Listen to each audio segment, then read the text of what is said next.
하신 줄로 알고 우리 함께 합독했으면 좋겠습니다. 시작. 예수는 감람산으로 가시니라. 아침에 다시 성전으로 들어오시니 백성이 다 나오는지라. 앉으사 그들을 가르치시더니 서기관들과 바리새인들이 음행 중에 잡힌 여자를 끌고 와서 가운데 세우고 예수께 말하되 선생이여, 이 여자가 가늠하다가 현장에서 잡혔나이다. 모세는 율법에 이러한 여자를 돌로 치라 명하였거니와 선생은 어떻게 말하겠나이까? 그들이 이렇게 말하면 고발할 조건을 얻고자 하여 예수를 시험함이로라. 예수께서 몸을 굽히사 손가락으로 땅에 쓰시니 그들이 묻기를 맞이 아니하는지라. 이에 일어나 이르시되 너희 중에 저 없는 자가 먼저 돌로 치라 하시고 다시 몸을 굽혀 손가락으로 땅에 쓰시니 그들이 이 말씀을 듣고 양심의 가책을 느껴 어른으로 시작하여 젊은이까지 하나씩 나가고 오직 예수와 그 가운데 섰는 여자만 남았더라. 예수께서 일어나사 여자 외에 아무도 없는 것을 보시고 이르시되 여자여, 너를 고발하던 그들이 어디 있느냐? 너를 정죄한 자가 없느냐? 대답하되 주여 없나이다. 예수께서 이르시되 나도 너를 정죄하지 아니하노니 가서 다시는 죄를 범하지 말라 하시니라. 아멘. 먼저 잠시 광고 말씀 드리겠습니다. 우리 마가야다락방 교회는 매주 토요일에 기도 중심의 젊은이들의 예배가 드려지고 있습니다. 그리고 매달 1회에 전국 단위 청년 집회를 엽니다.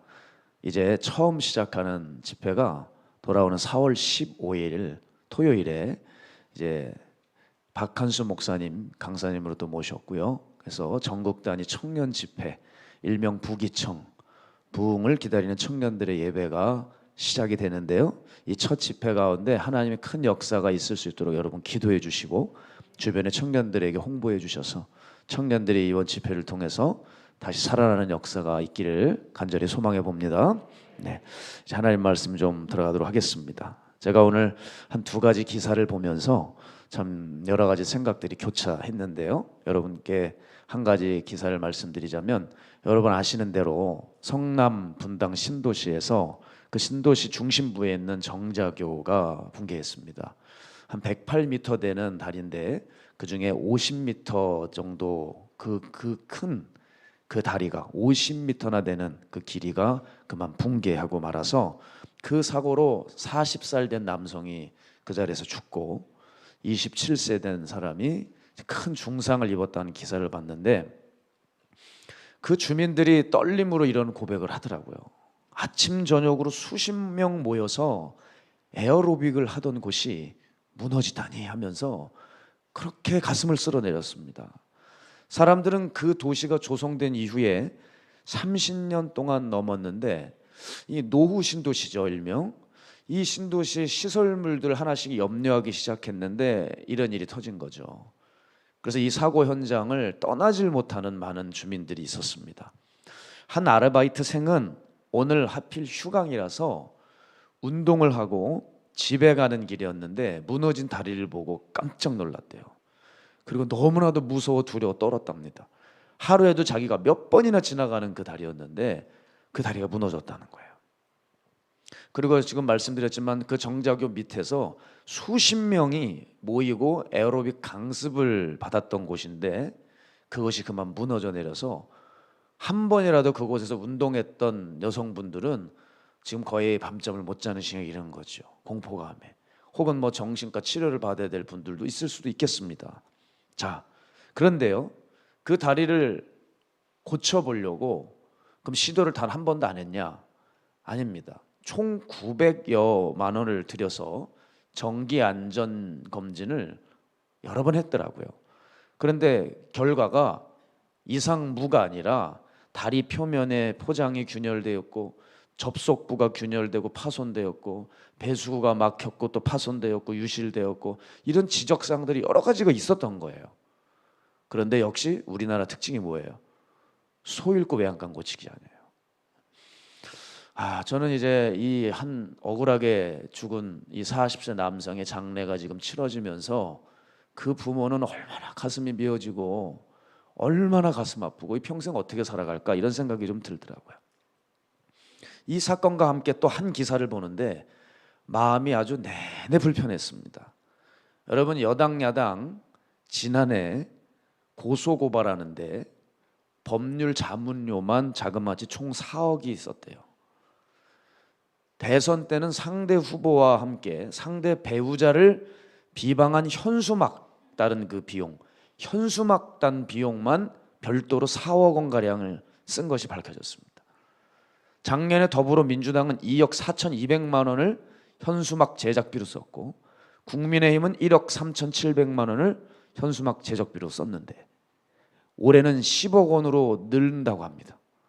그러니까 여러분 길에서 무슨 뭔 당해가지고 현수막 보면 아이고 그래 저것들 뭐 이러면서 동조를 하거나 또 비판을 하거나 혹은 속이 시원하거나 속이 어두워지거나 할 필요가 없어요. 여러분 쓸데없는 정당 다툼에 국민들 혈세가 새어나가고 있습니다. 여러분 저도 목회 현장에서 요즘 성도님들이 국민들이 얼마나 힘들게 살아가시는지 제가 알고 있습니다. 그런데 국민들이 자기들 싸움질 하는데 지금 비용을 대고 있는 거예요.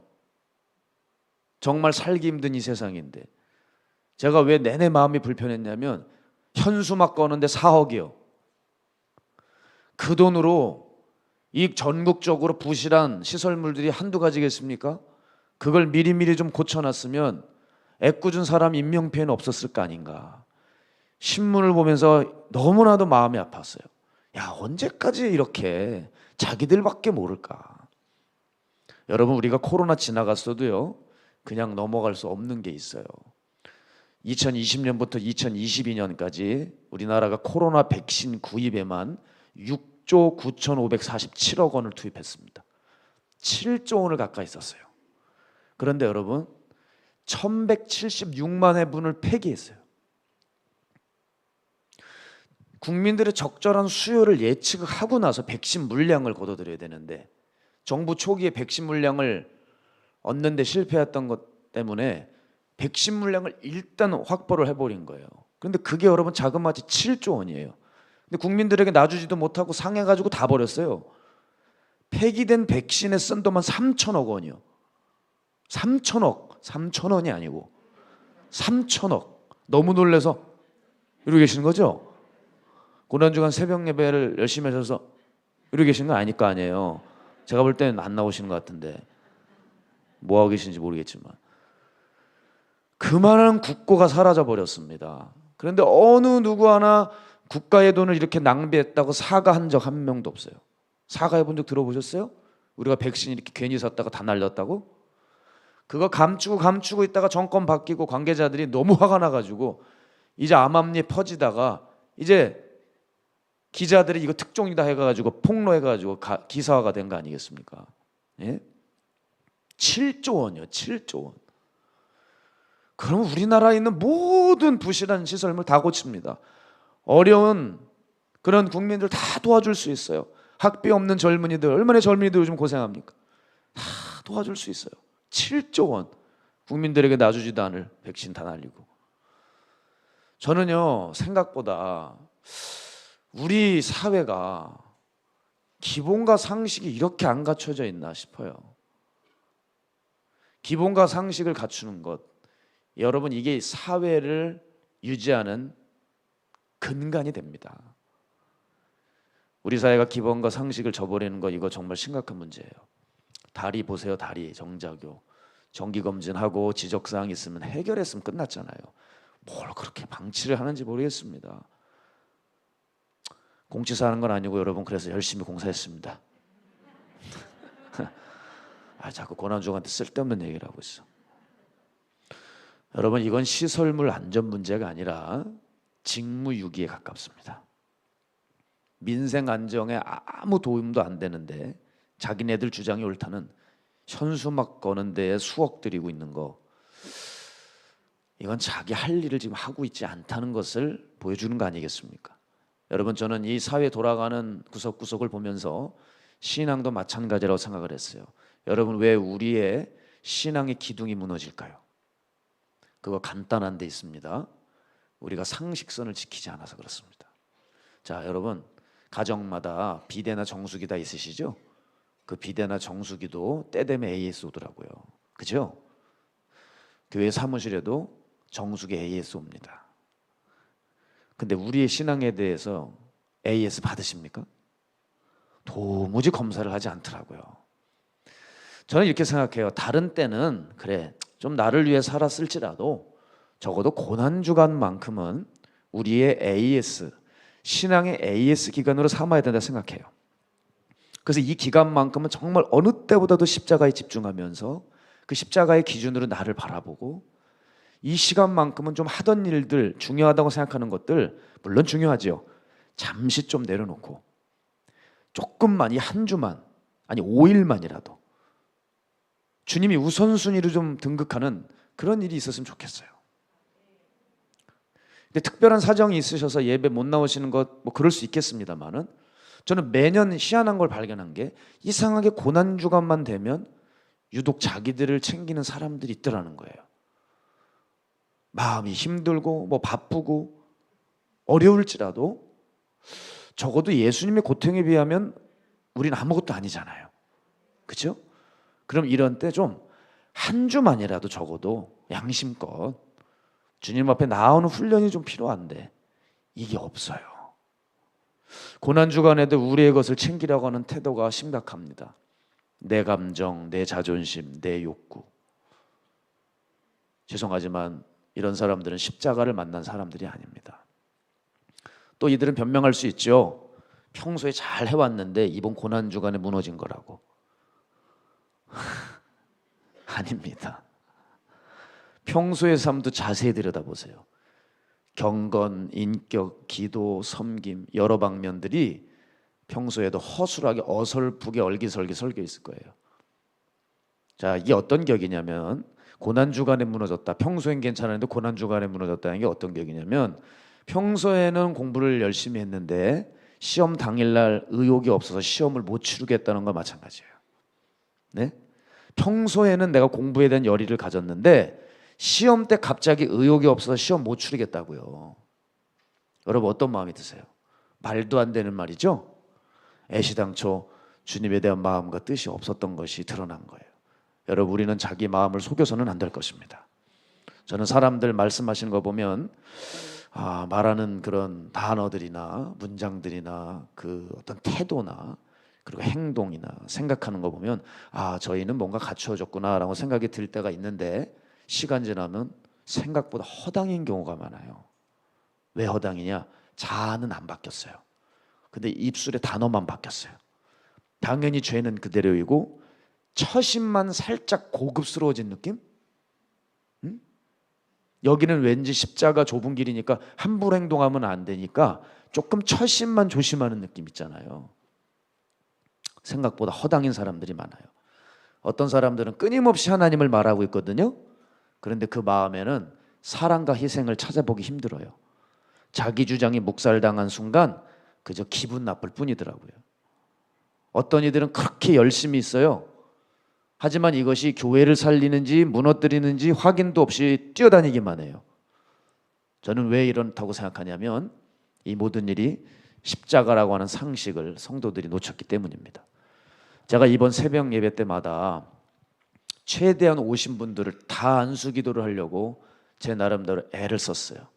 땀이 비오듯 나고 정말 제 땀방울이 성도들 머리에 닿을까 봐 최선을 다해 닦으며 하여간 나오지 않는 성대를 배에 힘을 주어 짜가면서 했어요.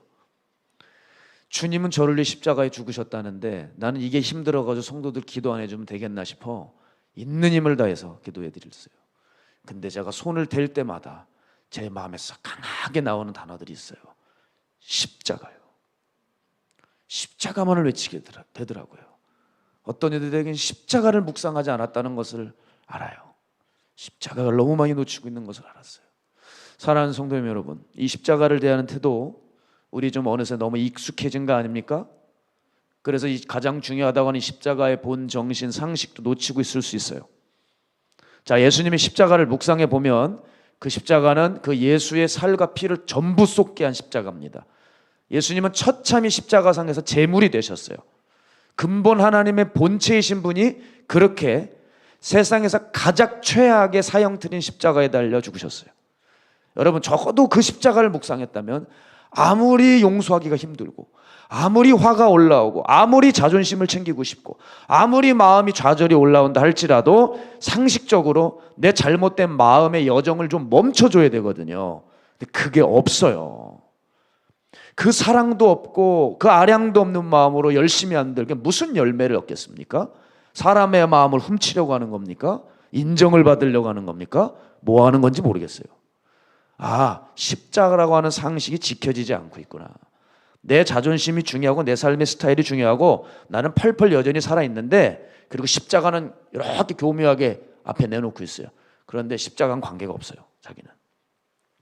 제가 교회를 다니면서 깊이 회의감을 느꼈습니다. 정말 여러분 이거 반드시 뜯어 고쳐야 돼요. 사람이 잘못을 할 수 있어요. 그죠? 그럼 시간이 흐르면서 그 사람이 조금씩 변화되는 모습을 보면 어떻게 돼요? 이해해주고 눈 감아주고 그래도 이만큼 변화되었구나. 그 변화된 모습에 칭찬을 해주는 게 아니라 사소한 잘못이 있을 때마다 그 옛날 생각으로 끝까지 그 사람 낙인 찍어 놓는 거예요. 이게 교회의 모습이에요. 이게 예수 그리스도의 사랑과 용납입니까? 전 이해할 수가 없어요. 정말. 만일 여러분 요즘 시대에 현장에서 간음하다 잡힌 여인 오면 어떻게 될까요? 예수님 때는 살려줬는데 여러분 요즘 이때 음행하다 현장에서 잡힌 여인 여기 있으면 반드시 죽입니다. 사람들 돌 던질 수밖에 없어요. 자, 현장에서 간음하다 잡힌 여인이 있잖아요. 사실 사람들이 이 여인을 질질 끌고 왔어요. 근데 저는 이해할 수 없는 게 하나 있어요. 죄는 여자 혼자 졌어요? 남자는 어디 갔어요? 이거는 의도가 있는 거예요. 의도가 있는 거예요. 사실 그 여자는 상처가 많은 여자일 수 있습니다. 남자들에게 큰 상처를 받아. 어떻게 보면 지금 모세 율법에는 유부녀이기 때문에 아마 이제 돌로 치는 거거든요. 결혼을 한 여인일 수 있어요. 그럴 가능성이 높습니다. 자기 남편이 있는데도 다른 남자와 그런 부적절한 관계를 맺고 있다. 어떻게 보면 남편의 사랑을 받지 못한 그런 사람일 수 있어요. 한 번에 죄 짓지 않을 수도 있어요. 처음에는 누군가가 잘해주는 그 이성에게 그냥 마음 좀 하소연하고 얘기를 하려고 시작했을 수도 있어요. 그냥 상담하다가 점점 시간이 지나면서 이상하게 정이 붙고 넘지 말을 성까지 넘어가는 인간적인 실수로 그 지경까지 갔을 수도 있어요. 그런데 그 남자는 도대체 어디 가고, 잘못했으면 남자가 더 잘못한 거 아니에요? 왜 그렇게 접근해가지고 그렇게 해요? 응? 내적 치유, 가정 상담해 주려고 그 여자 상담했을까요? 뭔 심보로 그렇게 접근했냐고요. 그럼 둘 다 끌고 왔어야죠. 예? 그죠? 여성분들. 그럼 안 되는 거 아니에요? 왜 여자가 잘못이에요? 그죠? 예? 은혜가 막 오죠?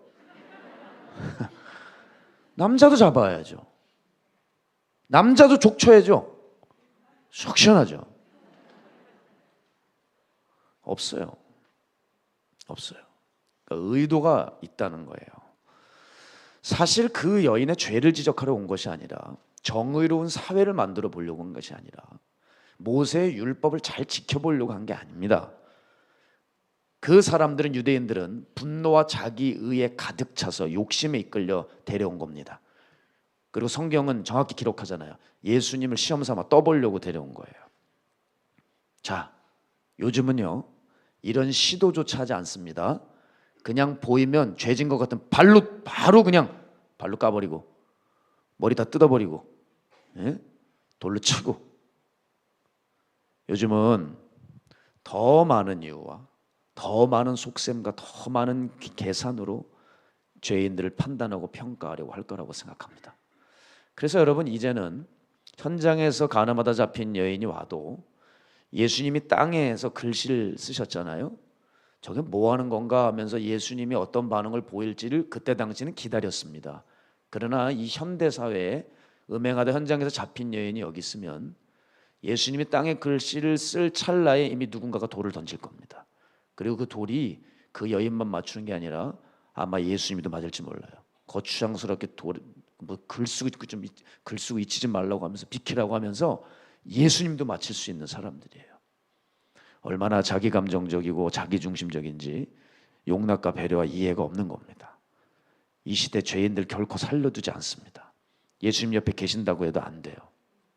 왜냐하면 어른이 있건 없건 어른 앞에서 자기 할 말 다 하고 심지어 어른 때려 죽이는 시대 아닙니까?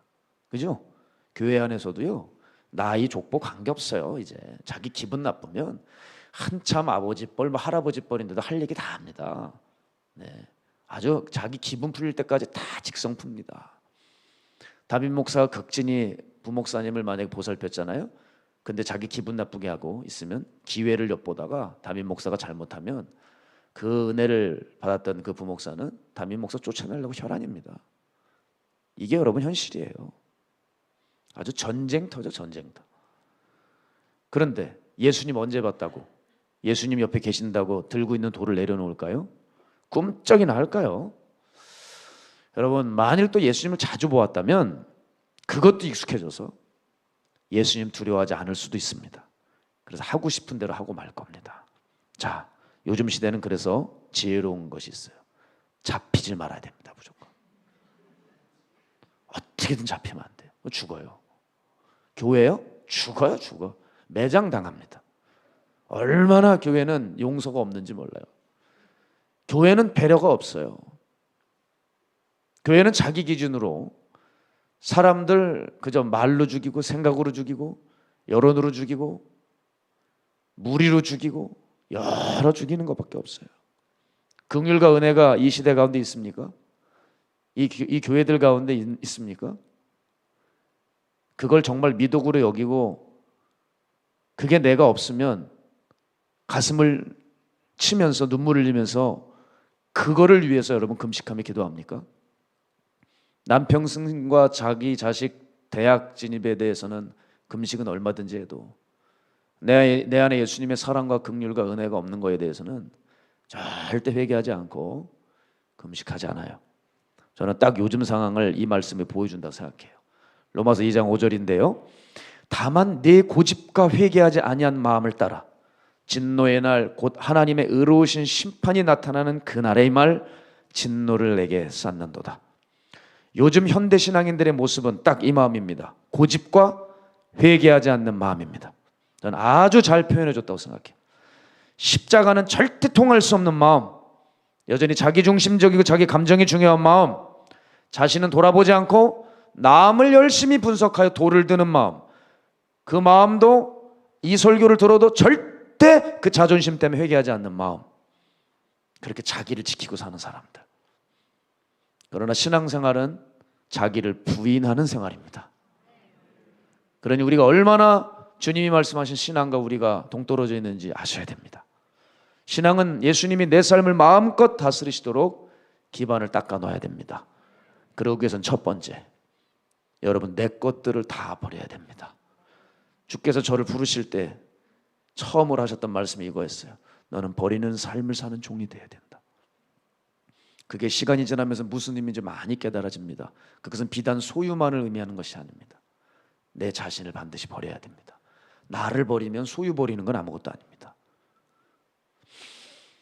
또한 예수님께서 기뻐하실 것 같은 것들은 떨어져 나가지 않게 단단히 묶고 세우고 지켜내는 것이 신앙생활입니다. 반대로 예수님이 원하시지 않는 것은 과감히 쳐버릴 수 있는 것이 신앙생활입니다. 신앙은 싸구려 영접주의가 아닙니다. 교회 오자마자 예수님 당신은 구원자입니까? 예, 예수님 나의 구원자입니다. 그럼 당신 구원 받았습니다 하는 이런 싸구려 영접주의가 아니라 신앙은 십자가에 못 박히는 삶입니다. 그래서 우리가 어디 가서 내가 신앙생활하고 있습니다 라고 말하는 건 내가 어느 교회에 출석하고 있어요 이거 알리는 게 아니라 내가 내 자아를 십자가에 못 박기를 이미 시작했습니다 라고 하는 선언입니다. 뭐라고요?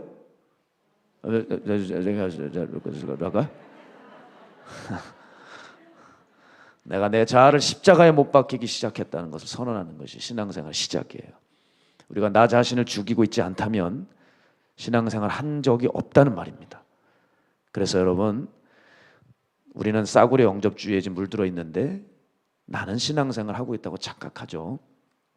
그런 의미에서 우리가 요한복음 3장 16절 다음으로 암송해야 될 중요한 구절은 여기 있습니다. 갈라디아서 2장 20절 함께 읽어볼까요? 시작. 내가 그리스도와 함께 십자가에 못 박혔나니 그런즉 이제는 내가 사는 것이 아니요 오직 내 안에 그리스도께서 사시는 것이라. 이제 내가 육체 가운데 사는 것은 나를 사랑하사 나를 위하여 자기 자신을 버리신 하나님의 아들을 믿는 믿음 안에서 사는 것이라. 아멘. 이 말씀이 저를 종되게 하셨고, 또한 이것은 기독교 진리의 핵심을 담고 있습니다.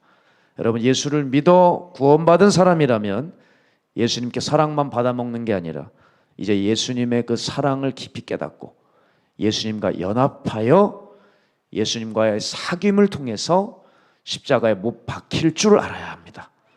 십자가가 있어야 부활도 있는 법입니다. 그렇지 않습니까?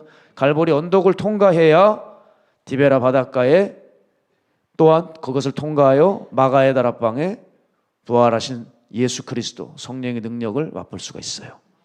여러분, 우린 반드시 갈보리를 통과해야 됩니다. 이게 첫 번째입니다. 그래야 디베라의 위로와 그래야 마가의 다락방에 성령을 체험하는 놀라운 부활의 능력을 경험하게 되는 것이죠.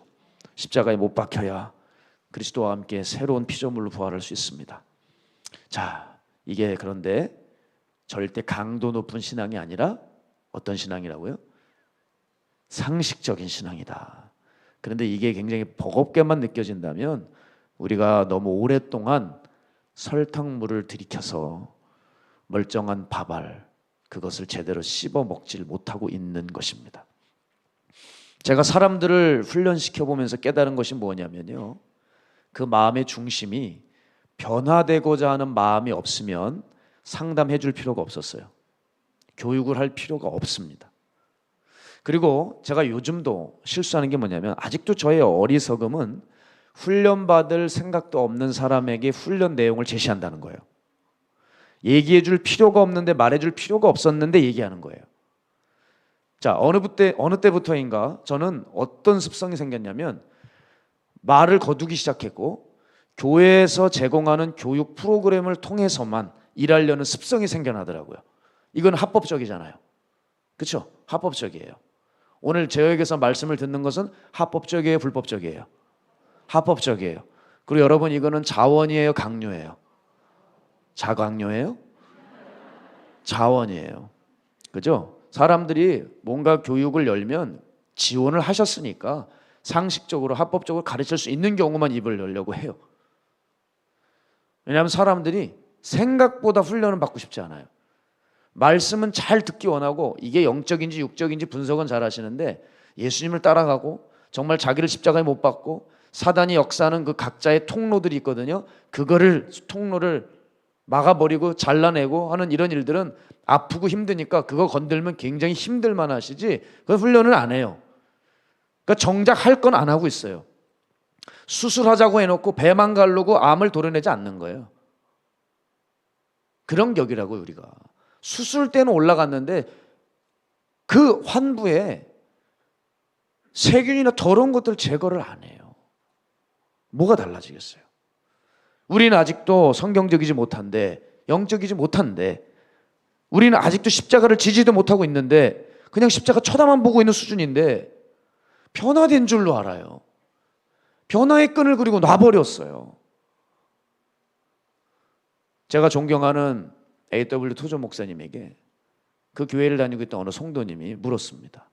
우리는 목사님의 교회에서 예배할 수 없습니다. 왜냐하면 목사님은 너무 엄격하십니다. 목사님의 기준은 요즘 사람들이 감당하기엔 너무 엄격하고 목사님의 메시지는 너무 날카롭습니다. 그런 사람들에게 이 목사님이 어떻게 대처하셨냐면 이렇게 말씀하셨대요. 나는 목회자로서 당신에게 이렇게밖에 말할 수가 없습니다. 그렇다면 안녕히 가십시오. 그렇다면 안녕히 가십시오. 그리고 자신의 심경을 토로하셨어요. 내가 미안하게 생각하는 유일한 한 가지는 내가 말씀을 날카롭게 전한 것이 아니라 내가 아직도 성경만큼 엄격하지 못하다는 것입니다. 나는 아직도 내가 성경의 기준에 도달하지 못했다는 점입니다. 물론 노력은 하지만 아직은 성경만큼 엄격하지 못합니다. 그래서 때로는 우리는 뭘 해야 하냐면 다른 교회를 찾아야겠습니다. 대충 신앙생활을 할 수 있는 교회나 저를 아주 잘 위로해 줄 수 있는 교회를 가겠다고 말을 한다는 거예요, 사람들이. 근데 그 사람들에게 저는 작별 인사를 고합니다 라고 하셨어요. 이해되셨습니까? 토조 목사님이 너무 심하게 말씀하신 건가요? 아니라는 거예요. 왜 토조 목사님은 그들을 설득하려고 하지 않았을까요? 이 목사님이 사랑이 없어서일까요? 사랑이 없어서일까? 아니에요. 수차례 이미 설교로 그 영혼들을 살리려고 마음과 의사를 표현했을 겁니다. 그죠? 여러분, 진짜 설교자는 청중을 천국으로 인도하는 설교자입니다. 여러분을 기분 좋게 마음 따뜻하게 휴머니즘적으로 설교하는 사람이 아니에요. 결과적으로 천국으로 인도하는 설교자가 여러분을 정말 사랑하는 설교자입니다. 토조 목사님이 그러하셨어요. 자, 토조 목사님은 왜 그들과 결별할 수밖에 없었냐? 이유를 두 가지로 말씀하셨습니다. 같은 성도의 옷을 입고 있어도 가라지의 근성이 있기 때문에 어쩌실 수 없었다고 말씀하셨습니다. 목회 현장을 보면 참으로 이상한 사람이 있다는 거예요. 사람이 바뀌지를 않는데요. 계속 진리를 전하면 뭔가 조금이라도 변화가 있어야 되는데 없는 겁니다. 이제는 좀 선으로 나아가고 살릴 복음을 전해줘도 계속 반응은 반대로 나오는 사람들이 있는 거예요. 계속 악으로 갚아주고 용서할 수 없고 죽음의 일들만 계속해요. 여러분, 이것이 바로 성경이 말하고 있는 가라지라는 거예요. 그렇구나. 가라지는 다른 게 아닙니다. 같이 말씀을 듣고 있어요. 그런데 도무지 예수님을 따라 살지 않는 사람이 있어요. 이 사람들이 가라지더라고요. 이상하게 안 되는 거예요. 전해도 가르쳐도 알려줘도 그 사탄과 떨어지질 않아요. 자기 고집대로 자기 기분 나쁘면 다 엎어버려요. 그냥 모든 관계 다 끊어버려요. 그리고 세상과 삶을 너무 사랑하고 자기 알아주는 사람하고 막 허허허 되면서 이제 기분 좋게 사는 거예요. 얼마나 불쌍한 인생입니까? 얼마나 불쌍한 인생이에요. 결국 그들은 진리가 듣기가 싫으니까 이제는 진리를 전하는 지도자들, 알곡 성도들을 공격하기 시작해서 그들의 입을 막아버리죠. 여러분, 이게 현대교회에 일어나는 현실이에요. 그러니 어찌 가라지와 함께 동고동락하겠습니까? 토조 목사님은 말하는 거예요. 그 본성이 가라지의 근성이니 어떻게 하겠느냐. 그렇다면 안녕히 가십시오. 안녕히 가십시오. 그들과 결별할 수밖에 없었던 두 번째 이유는 뭐냐면, 거듭나지 못한 사람들과 함께 계속 있다 보면 자꾸 영적인 기준이 점점 낮아지기 때문이라는 겁니다. 여전히 자기중심적이고 타인에 대한 정죄의 돌을 들고 내려놓지 않는 사람들이 있다고 해보죠. 오늘 이 유대인들처럼. 이 사람들이 자꾸 옆에 있으면 어떻게 될까요? 우리의 거룩의 기준을 낮춥니다. 우리의 헌신의 기준을 낮추고 우리가 주님을 향한 마음의 기준을 낮추게 되는 거예요. 그래서 그들과 함께 할 수가 없게 되죠. 여러분, 물드는 거 조심하셔야 됩니다. 이게 참 위험해요. 처음엔 그러지 않았는데 그런 사람들이 포진해 있으면 나도 모르게 그 사람 되어갑니다. 성경에 보면 사사기에서 그것이 모두 다 증명이 되는 그런 기사들이 많이 나와요. 하나님은 이스라엘 백성이 가나안 땅에 들어갈 때 반드시 그 땅의 민족들을 내쫓으라고 하셨습니다. 왠지 아세요? 물들어 버리기 때문에 그렇습니다. 하나님은 사랑이 없어서가 아니라 자기 백성이 어떤 이유로든 하나님 떠나 타락하면 안 되었기 때문입니다. 그런데 이스라엘 백성들이 가나안 민족과 함께 지내다 보니 그들을 종으로 살면 그 땅의 어떤 문화나 지형을 알고 그들의 어떤 장기들이 있다 보니 그게 자기 생활에 도움이 되는 거예요. 그래서 이스라엘 백성들이 가나안 민족들을 내치지 않고 부분적으로 같이 살게 되었습니다. 어떻게 되었나요? 여호와 화가 일어난 게 아니라 가나안 화가 일어났어요. 물드는 거 조심하셔야 됩니다. 그래서 여러분, 고린도전서에 보게 되면 뭐라 그러냐면, 밖에 있는 사람들은, 바울이 그러잖아요. 밖에 있는 사람들은 그 사람들이 치리하겠지만 교회 안에 들어와 있는 이 악한 자들 왜 니네들 내쫓지 않았느냐 그러잖아요. 바울이 사랑이 없어서 그랬을까요? 바울이 율법주의자라서 율법적으로 대처해서 그랬을까요? 아닙니다. 주님께서 핏값 주고 사신 그 교회 공동체가 죄악으로 물들어가는 것은 막아야 되었기 때문에 전염병 같은 자들 내쫓으라는 거예요. 그게 아주 현명한 처사입니다. 가라지들이 있는 거예요. 가라지들이 도무지 변하지 않는, 자기를 돌이키지 않는 자들 내쫓으라는 거예요. 예수님도 말씀하셨어요. 거룩한 것을 개나 돼지에게 주지 말아라. 너희 준지를 그들에게 주지 마라. 그들이 홀로 발로 밟고 찢어 너희를 상하게 할 게 없냐미라. 사람들이 개돼지라는 얘기가 아니고 이상하게 안 되는 사람들, 이미 사단에게 완전 소유화된 사람들, 진리를 들어도 변할 생각이 없는 사람들, 죄와 회개에 대한 설교를 하면 눈을 감기로 작정한 사람들, 이런 사람들이 있더라는 거예요. 주의하셔야 돼요. 가나안화. 그래서 저는 교회를 개척했을 때 비교적 젊은 나이에 좀 강하게 교회를 이끌었던 것 같아요. 그 당시 성도님들이 참 수준이 좋으셨어요. 인품이 좋으셨던 것 같아요. 어른들이 들으면 좀 기분 나쁜 말을 제가 많이 했어요. 근데 그것보다도 제 목적은 하나였어요. 이 교회만큼은 더러운 것 좀 안 들었으면 좋겠더라고요. 그 기도를 오래 하면서 개척을 했거든요. 그 사람들에게 제가 외쳤어요. 성도 여러분, 전에 다니시던 교회에서 행하던 못된 습관들, 그 비본질적인 일들을 자꾸 여기서 하려고 하는 사람들이 있는 것 같은데 나가라 그랬습니다. 왜 여기 와가지고 시작하는 종학에 와가지고 초치고 있냐. 가라. 그 더러운 짓 할 거면. 왜 여기 와서 그러냐. 교회를 와서 등록을 할 거면은 제대로 신앙생활을 해라. 천국 갈 사람들만 와라. 여기 와서도 지난 교회에서 있던 것처럼 시기하고 질투하고 갑질이나 하고 힘 행사하려고 하고 목회자 쥐락펴락 흔들려고 할 사람들은 다 나가라 그랬습니다. 여기서 하나님 예배하고 싶은 사람들만 와라. 예배보다 중요한 게 있는 사람들은 빨리 좀 나가달라 그랬습니다. 그런데 놀라운 일이 일어났어요. 사람들이 한 명도 안 나갔습니다. 그 말이 좋아서 계속 들어왔습니다. 우리 마가야 다락방교도 그런 역사가 있을지어다. 예. 그때 가장 많이 깨지고 사람들이 변화가 일어났어요. 저에 대한 성격을 의심을 받을 수 있을지 모르겠지만 적어도 교회에 죄악이나 문제는 발생하지 않았습니다. 전 지금도 정말 이렇게 생각해요. 저는 대한민국에서 저처럼 행복한 목회를 한 목회자가 있을까? 정말 손꼽힐 거라고 생각해요. 그 정도로 행복한 목회를 하고 이곳에 왔어요. 저는 시즌2가 시작될 것이라고 믿습니다. 저를 행복한 목회자로 만들어 주십시오. 여기서도 한번 할까요? 나가. 아니 귀신이요. 여러분, 놀라운 일이 일어나요. 그것은 내가 나가는 순간 주님께서 찾아오시는 거예요. 주님께서. 적어도 여러분 영적 기준이 낮아져서 우리의 구원이 흔들리는 일들은 없어야 합니다. 그거를 방치하는 것은 어리석은 일입니다. 이제 돌을 든 자들을 멀리하십시오. 사람을 살려보려는 것이 아니라 죽이려고 하는 사람들에게서 떠나십시오. 그의 정신과 영이 여러분에게까지 전가될까 봐 저는 두렵습니다. 우리의 선택과 결정이 예수님의 선택과 결정이 아니시라면 단호하게 돌아서셔야 돼요. 얼른 생각해 보세요.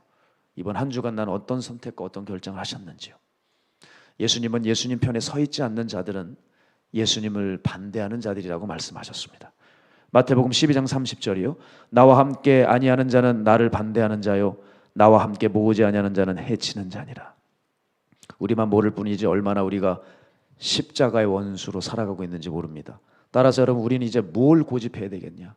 내가 살아왔던 삶의 방식을 고집하는 것이 아니라 용서하지 못하고 그저 분을 품으며 하루를 넘기지 말라 하셨는데 분을 품고 수년을 품고 살고 정죄와 판단에 돌을 들고 언제까지나 이글거리는 눈으로 살 것이 아니라 하나님이 언젠간 그 분노의 눈으로 우리를 보실 수 있는 그 심판대가 있다는 것을 기억하셔서 우리의 삶을 청산해야 됩니다. 예수님의 삶을 보시기 바랍니다. 예수님의 삶은 순종과 희생의 삶이었어요. 우리가 따라야 할 상식적인 삶이 이 삶이죠.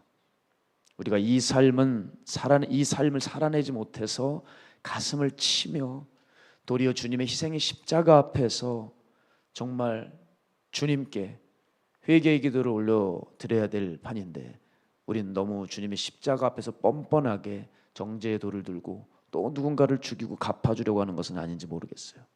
사랑하는 여러분, 저는 이 얘기 꼭 들어야 된다고 생각해요. 우리 기독교를 좀 보세요. 여러분, 이게 우리의 지금 아픔 아닙니까? 왜 기독교가 이렇게 영향력이 없어졌습니까? 사랑하지 못하고 용서하지 못하고 품지 못해서 영향력을 다 잃어버린 거 아니겠습니까? 우리들의 교회가 바로 이것을 했어야 하는데 세상이 그걸 못하니 우리 교회가 그걸 보여줬으면 강한 영향력을 미쳐 그들을 전도하고 그들을 구원받게 했을 텐데 우리의 기독교는 바로 이걸 못해서 그래요. 우리 한국 기독교가 기도가 부족했습니까? 말씀의 지식의 전가가 부족했습니까? 봉사가 부족했습니까? 전도가 부족했습니까? 아니요. 사랑과 용서와 희생이 없었어요. 그래서 기독교는 영향력을 잃은 겁니다, 여러분. 따라서 여러분, 우리가 이 고난주간에 하나님께서 우리에게 원하시는 것이 무엇이냐? 바로 그리스도 예수의 마음을 담는 것, 주님의 생각을 가지고 주님의 생애를 따르는 것에 있지 않겠냐는 겁니다. 그런 의미에서 저는 이런 신앙의 행태에 경종을 울릴 듯한 영상을 하나 본 적이 있어요. 저에겐 너무 감동적인 영상이라 가끔 이렇게 되뇌어 봅니다. 대한민국 다태아 분만의 최고 권위자인 분이 계세요. 서울대학교 병원의 산부인과 전종관 교수님이라는 분인데 이분의 영상을 제가 보았어요. 여러분, 국내에서 34년 만에 5 쌍둥이가 탄생을 했습니다. 그게 어떻게 가능한지 모르겠어요. 21년 11월 18일에 오둥이라고 하는 그 오둥이가 무사히 세상 빛을 보도록 해준 분이 바로 이분입니다. 그 분만실에요, 의료진만 30명이 총출동했대요. 오둥이의 탄생에 대한 신기함도 잠시였고요. 저는 사실 제가 깊이 주의 깊게 봤던 것은 바로 그 전종관 교수님이었습니다. 제가 볼 때 이 교수님의 삶은 의사로서의 삶을 넘어 정말 종으로서의 삶이 아닌가. 한마디로 자기가 없는 삶이었습니다. 그분은 지금도 머리가 희고요, 나이가 지긋하신 분입니다. 이제는 좀 쉬시고 다른 사람들에게 힘든 거는 후배에게 맡기셔도 될 것 같은데 이분은요, 힘든 거를 도맡아 하세요. 산모와 아기의 생명을 정말 지키기 위해 자신의 몸을 불사르는 교수님이에요. 자, 그 중에 제가 인상적이었던 장면이 그분의 제자인 레지던트 의사가 인터뷰를 하더라고요. 이분이 이렇게 얘기했어요. 자기가 전공의 2년 차 때에 당직을 서는데 밤사이에 분만이 임박한 산모가 오거나 하면은 자기가 교수님께 알리는 역할을 했대요. 근데 어느 날 밤 10시에 분만이 있어서 교수님께 호출을 했고 이분이 댁에서 이제 분만실로 오신 겁니다. 자, 그런데요, 그리고서 분만을 잘 마치고 또 귀가를 하셨는데 새벽 1시에 또 분만이 발생하는 거예요. 그러면 또 교수님께 전화를 드리면 그분이 또 귀가하셨다가 또 다시 오시는 거예요. 그래서 아이를 잘 또 분만하게 돕고 아이가 또 태어나면 또 다시 귀가를 하세요. 근데 또 새벽 4시였대요. 새벽 4시에 또 아이가 나온다는 거예요. 또 교수님께 호출을 해서 또 이 교수님이 분만실로 오시는 거예요. 이때 이 레지던트도 전화를 걸기가 너무 죄송스럽다는 거예요. 아, 진짜 우리 교수님 얼마나 힘드실까. 그런데 충격을 받았대요. 새벽 4시, 벌써 몇 차례나 왔다 갔는데 그 새벽 4시에 분만장에 들어오시는데 그 복도에서 콧노래가 들리더래요. 콧노래를 부르면서 오시더래요. 그때 이 레지던트 제자 의사가 감동을 받은 거예요. 야, 이 교수님이 진짜 환자를 사랑하시는 분이구나. 그걸 깨달았대요. 그 전종관 교수님이 이제 TV에 나오셔서 인터뷰를 하시고 이제 촬영을 다 끝내시고 난 후에도 잠시 비하인드 스토리가 보여지는데 인터뷰를 하는데도 연실 전화가 와요. 그리고 분만할 산모가 지금 또 있다고 저 가야 되겠다고 하면서 활짝 웃으면서 그렇게 떠나시더라는 거예요. 제가 눈물이 나더라고요, 여러분. 눈물이 나요. 자신의 소명을 다하기 위해서 어쩜 좋게 개인의 삶을 내려놓고 살아가는 그 의사 선생님 한 분을 볼 때 저에게 강한 도전이 되었어요. 영상 댓글을 봤더니 이게 또 더 놀라워요. 막 감사와 존경의 글이 300개, 400개 줄줄 달려 있는 거예요. 우리 애도 교수님이 살려주셨어요. 이거 죽는 애였는데 그 전 교수님이 살려주셨어요. 우리 산모도 살려주셨어요. 당신도 살려줬어요. 나도 살려주셨어요. 또 내가 아는 산모 아이도 그 교수님이 다 살려주셨어요. 지금 얼마나 행복하게 살아가는지 몰라요.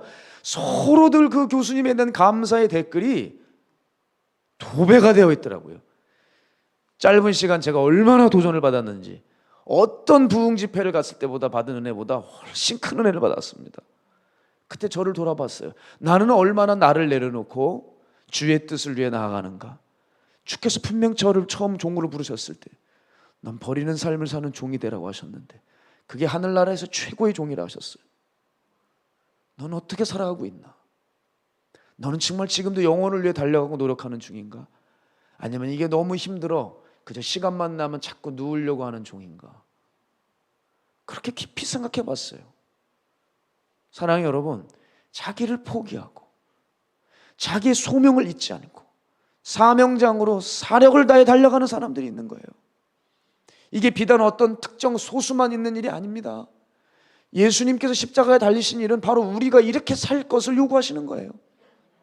누구든지 내 제자가 되려거든 자기를 부인하고 제 십자가를 지고 나를 따를 것이니라. 손에 쟁기를 든 자가 뒤를 돌아보는 것은 하나님 나라에 합당하지 않다. 믿음의 선한 경주를 싸우라. 부르신 부름의 상을 위하여 달려가라. 달리는 자가 다 달릴지라도 상을 받는 자는 오직 한 사람인지 알지 못하느냐. 주님 우리에게 계속 촉구하고 계시지 않습니까? 달리라고요. 달리라고요. 해야 할 일을 하라고요. 상식을 지키라고요. 풋돌이들 십자가를 놓지 말라고요. 예수님이 살아가셨던 그 십자가를 통해 보여주셨던 사랑과 용서와 희생과 섬김의 삶을 살라고요. 오늘 주님 우리에게 강하게 요구하고 계신 거 아니겠습니까? 그런데 우리 주변의 현장에서 간음에다 잡힌 여인들 생기면 우리 살릴 수 있겠냐는 거예요. 지금 또 돌을 들려고 지금 돌을 만작거리고 있지 않아요? 저는 그러면서 묻고 싶어요. 사랑하는 여러분, 과연 음행하다 현장에서 잡힌 그 여인과 지금 여기 있는 우리와 다를 거라고 생각하십니까? 다를 거라고 생각하세요? 죄의 경중이 있다고 생각합니까? 그 여인은 들킨 것뿐이고 우리는 들키지 않은 것뿐이에요. 여러분, 은밀한 골방에서 본질적인 죄의 잘못된 행태를 얼마나 저지르고 있습니까? 우리도 얼마나 음란합니까?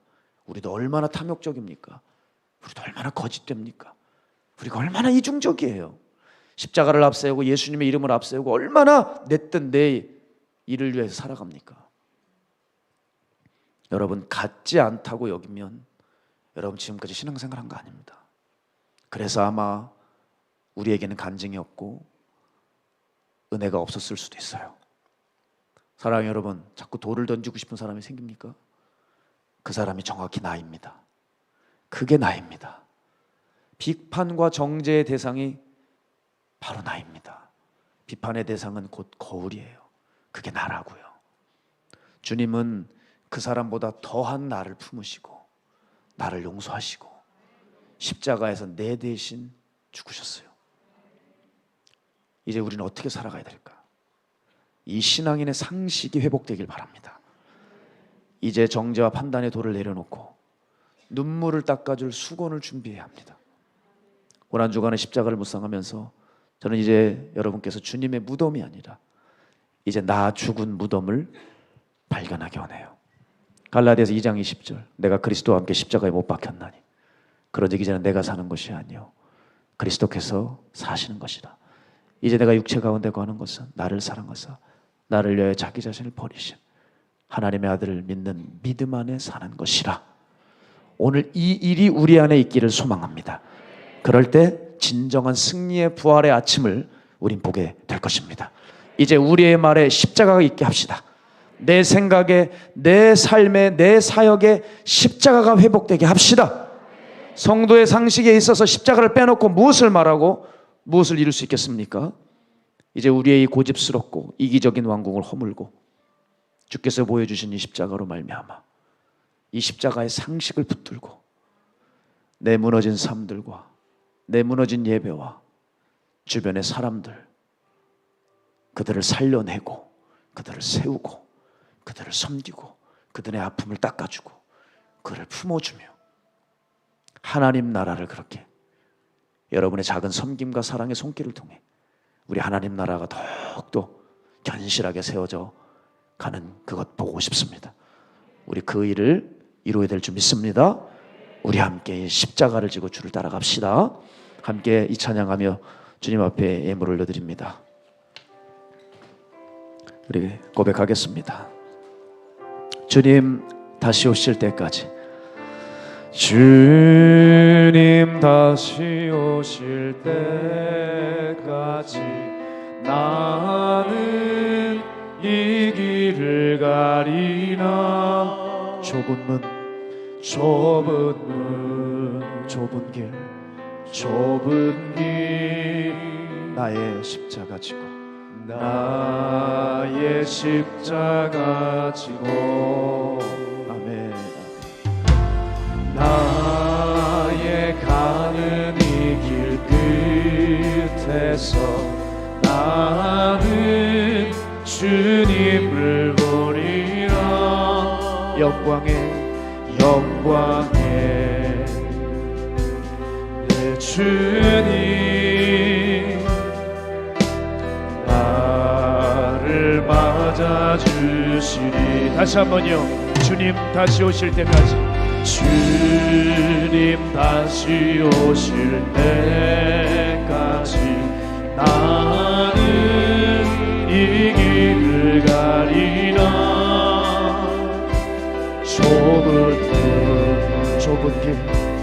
좁은 길, 나의 십자가 지고, 나의 십자가 지고, 나의 가는 이 길 끝에서 나는 주님을 보리라. 영광에 내 주님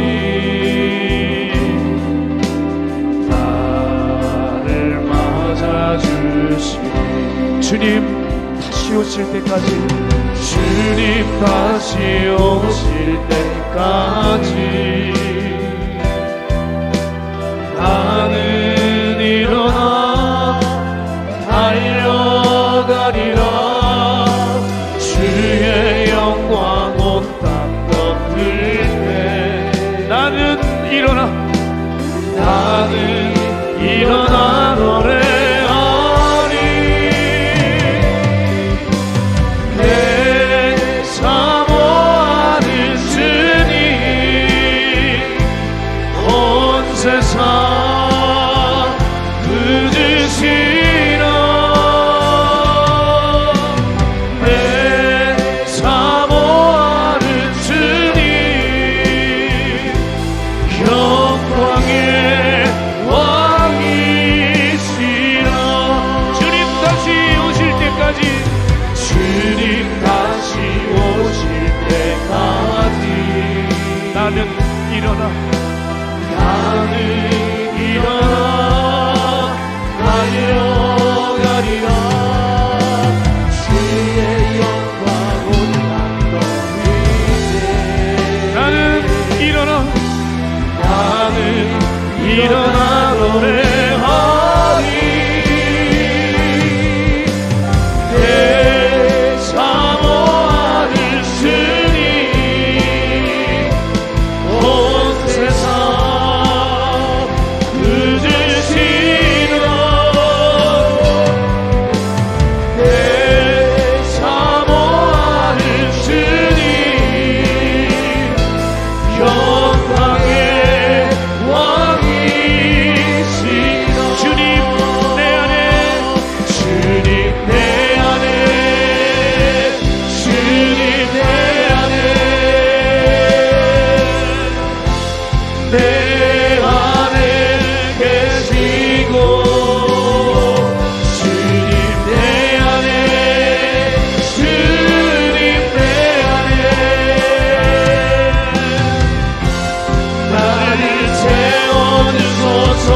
나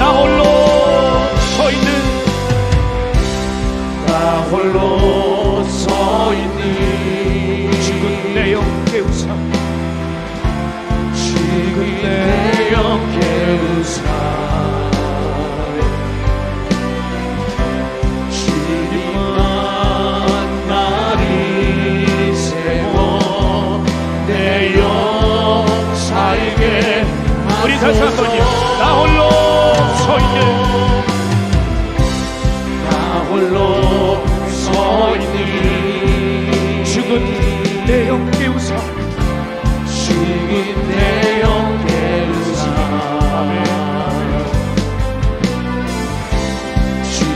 주님만 나를 세워 내 영 살게 하소서.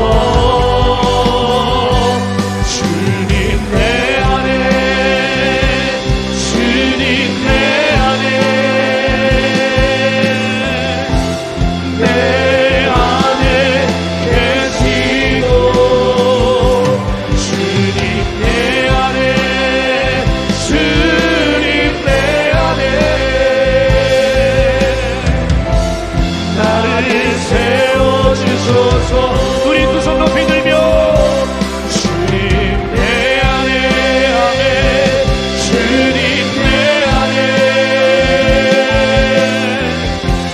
내 안에 계시고 주님 내 안에 주님 내 안에 나를 세워주소서.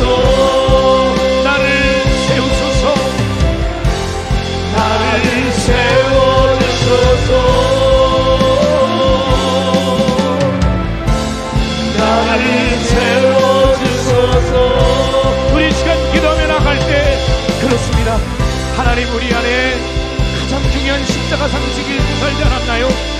그러기에 내 안에 부정적인 마음 끌어오르며 고난 중간에도 주님 앞에 나오는 것이 너무나도 그토록 힘들고 내 삶이 중요하고 내 자존심이 중요하고 내 감정이 중요한 십자가를 만난 것 같으나 만난 적 없는 하나님 우리 안에 가라지 근성으로 살고 있지는 않습니까? 하나님 우리 주님 내 안에 계시기를 원합니다. 주여 나를 떠나지 말아주시고 주님 내 안에 늘 역사하여 주시옵소서. 그러기에 십자가가 우리에게 필요합니다. 십자가 권세로 함께하여 주시옵소서. 십자가의 능력이 우리 안에 부어지게 하여 주시옵소서. 다시 사랑과 용서와 희생의 섬기는 삶이 있게 하여 주옵소서. 우리 주님 이름 한번 해치고 다시 한번 뜨겁게 기도합니다. 주여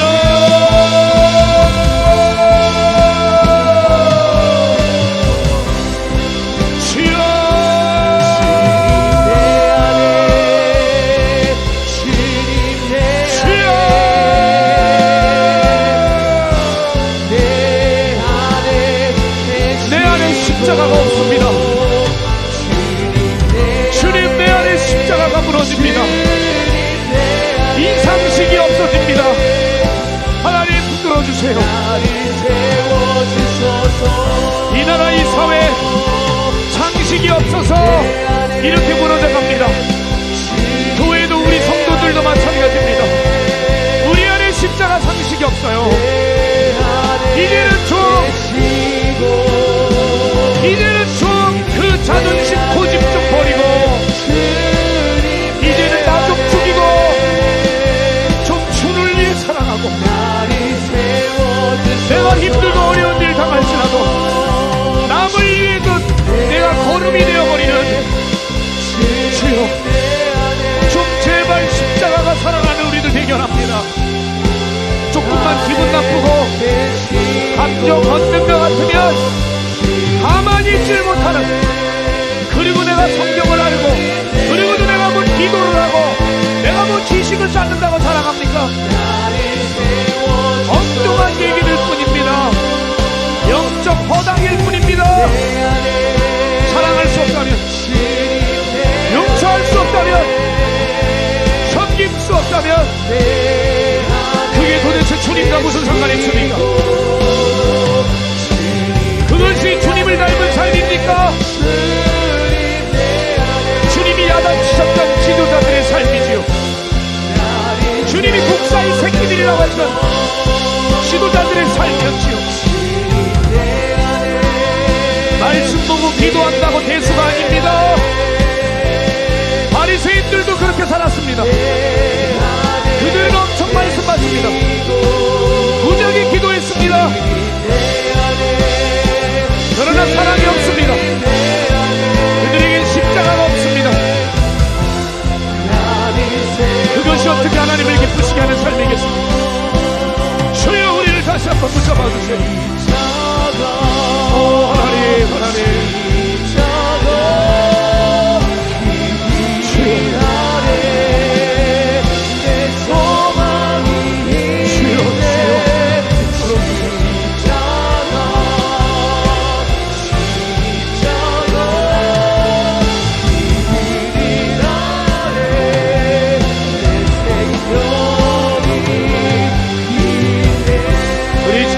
기도할 때 여러분, 우리의 신앙 그 무엇을 자랑해서는 안 됩니다.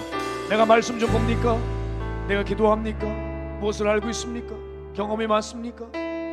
근데 그 안에 사랑과 용서와 희생과 섬김이 있습니까? 십자가가 있나요? 그가 없으면 다 바리새인들의 삶입니다. 그가 없으면 유대인 종교 지도자들의 삶입니다. 예수님이 꾸짖으셨던 이 독사의 새끼라고 말씀하셨던 그 삶입니다. 여러분, 말씀과 기도가 있다고 그게 대수가 아닙니다. 예수님의 삶과 우리는 동떨어져 있을 수 있습니다.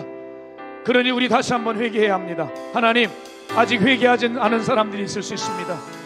그저 또 비판의 눈으로, 그저 찔리다가 말고 투덜거리는 마음으로, 그러나 평생 마귀에 붙들려 지옥 가는 그런 사람들 왜 없겠습니까? 주여, 긍휼히 여겨주셔서 오늘 이 밤이 나를 바꾸는 밤 되게 하여 주십시오.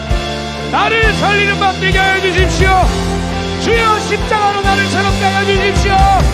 아멘한 만큼 주님이 한 번에 주기도 합니다. 주여,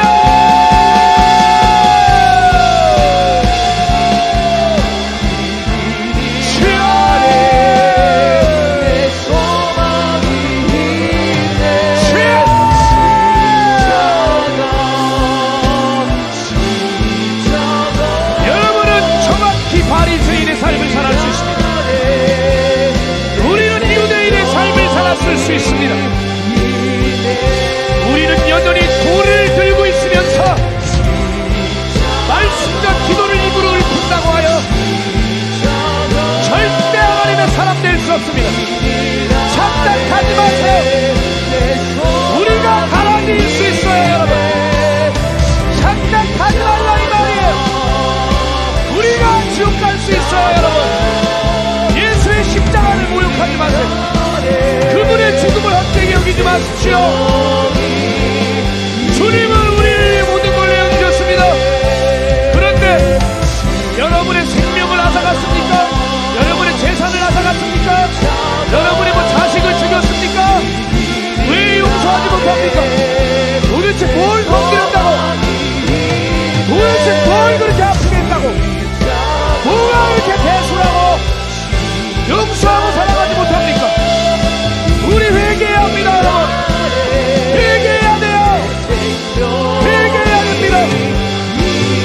주여, 아직도 마귀에게 붙들려 있는 저 심령들이 있다면 오늘 마귀의 손을 잘라주시고 예수 십자가의 사랑을 부어넣어 주시옵소서. 내가 너를 위해 죽기까지 사랑했다. 내가 너를 죽기까지 사랑했다. 그럼에도 너는 사랑할 수 없느냐? 내가 너 대신 십자가를 줬다. 내가 내 눈이 멀어 너 대신 내 아들을 잡아 죽였다. 그래도 너는 용서할 수 없냐? 그래도 너는 남의 허물을 덮을 수 없냐? 너희는 독사의 새끼들보다 악할 수 있다. 주여, 우리는 그런 자입니다. 내가 왕바리새인입니다.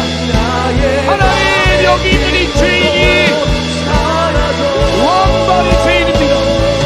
왕유대인입니다.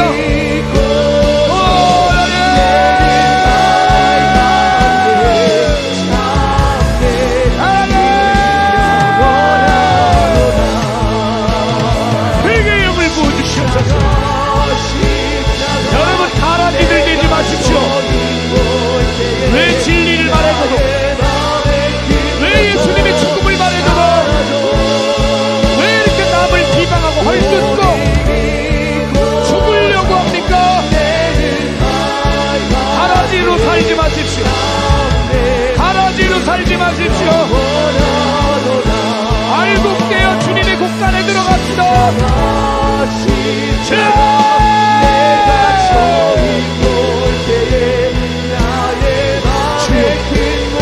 가라지가 없게 해주소서. 주여, 가라지가 없게 해주소서. 주여, 가라지가 없게 해주소서.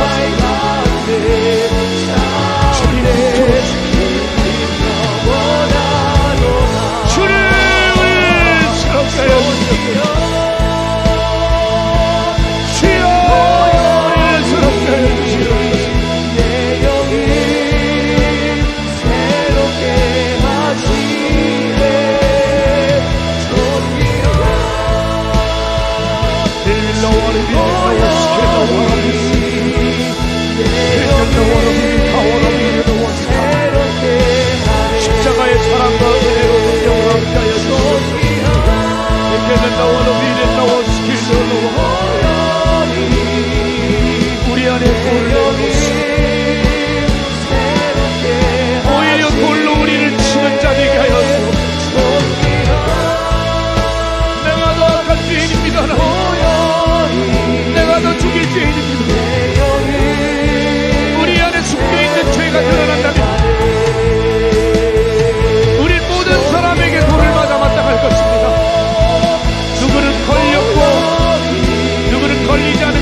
우리 시간 기도할 때 우리의 힘과 노력으로 예수님 닮아가기 버거울 수 있습니다.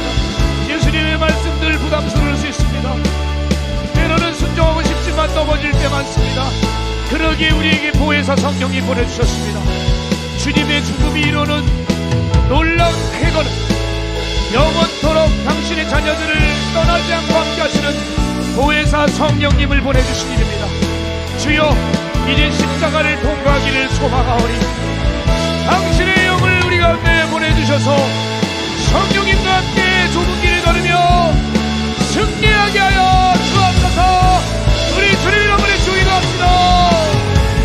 주여,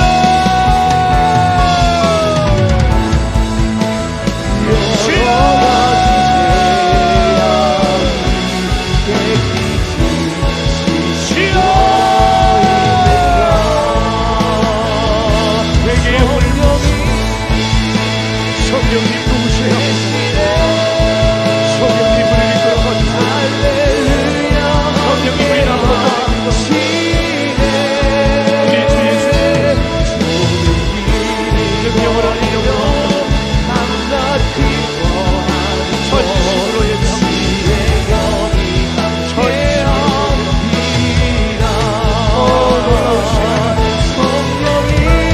성령님을 보내주셔서 우리를 살아내게 하심을 감사합니다. 주님 우리를 붙들어 그는 너와 우리는 너와 성령님 당신의 백성들을 붙잡아 주시고 이 회중들을 오고 가시며 저들의 마음을 터치하시고 만져주시고 새롭게 하여 주시옵소서. 이끄소서 생명과 능력으로 이끌어주시고 주님이 하심을 감사합니다. 주님이 하심을 감사합니다. 주님이 하심을 감사합니다. 성령으로 승리하시고 성령으로 이겨내십시오. 성령과 함께 동행하십시오. 아멘.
성령님 인정합니다. 환영합니다. 지금 내 안에 오소서. 오셔서 갈급한 내 영 세워주소서. 지금 내 안에 오소서. 성령님 인정합니다.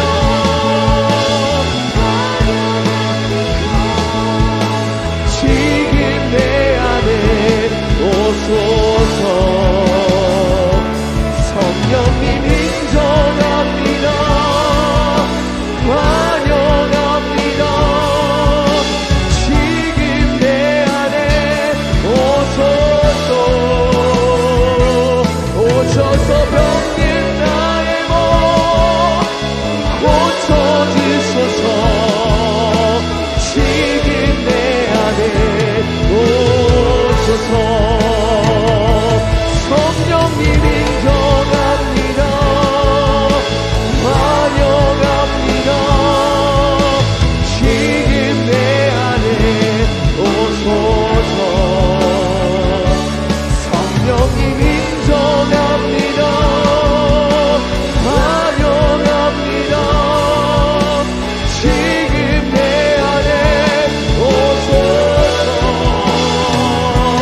오셔서 병든 나의 몸 고쳐주소서. 지금 내 안에 오소서. 오직 채우소서. 나의 잔을 높이 듭니다. 아니 당신 내게 채워주소서. 넘치도록 채워주소서. 오직 채우소서. 나의 잔을 높이 듭니다. 하늘 양식 내게 채워주소서. 넘치도록 채워주소서.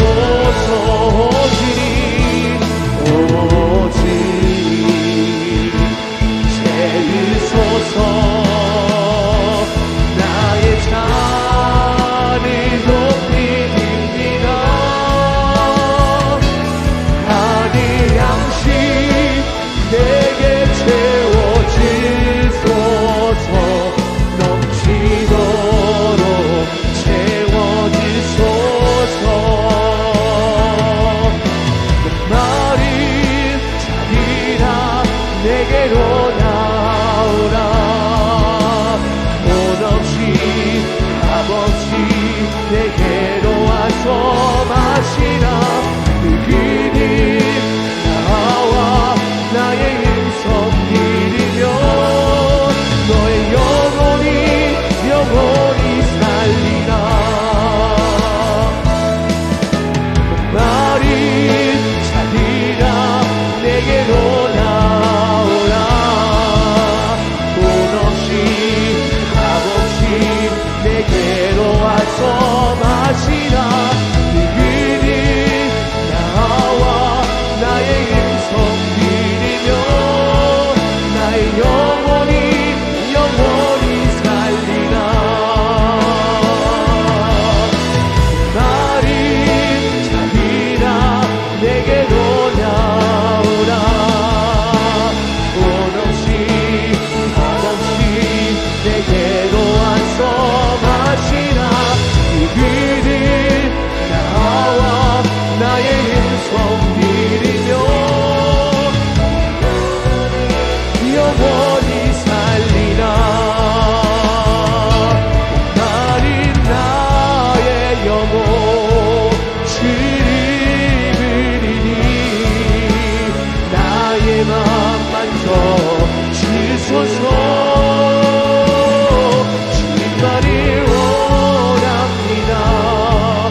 진리의 성령 나를 깨닫게 하사 주의 예수만 바라보게 하시네.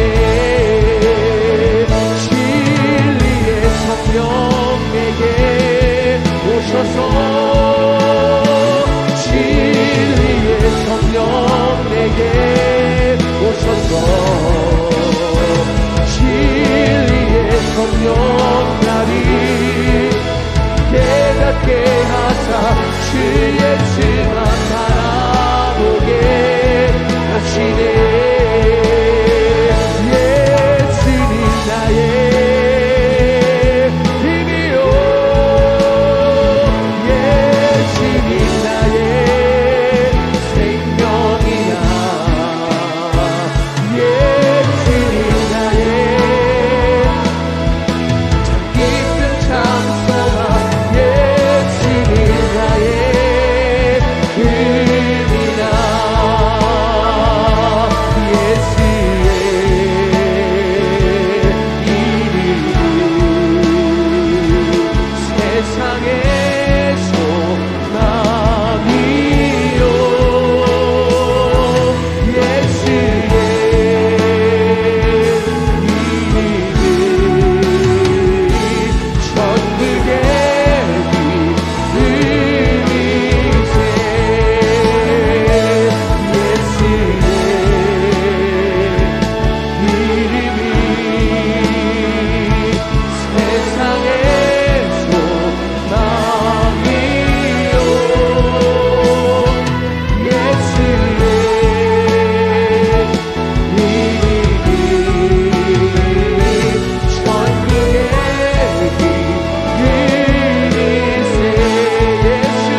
다스리소서.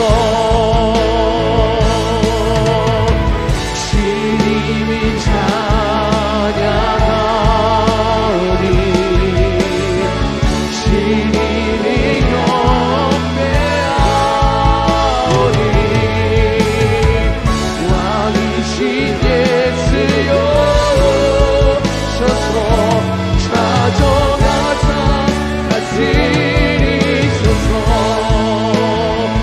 오 하나님 그 빛나 너희를 배우며 두 손 들고 나아가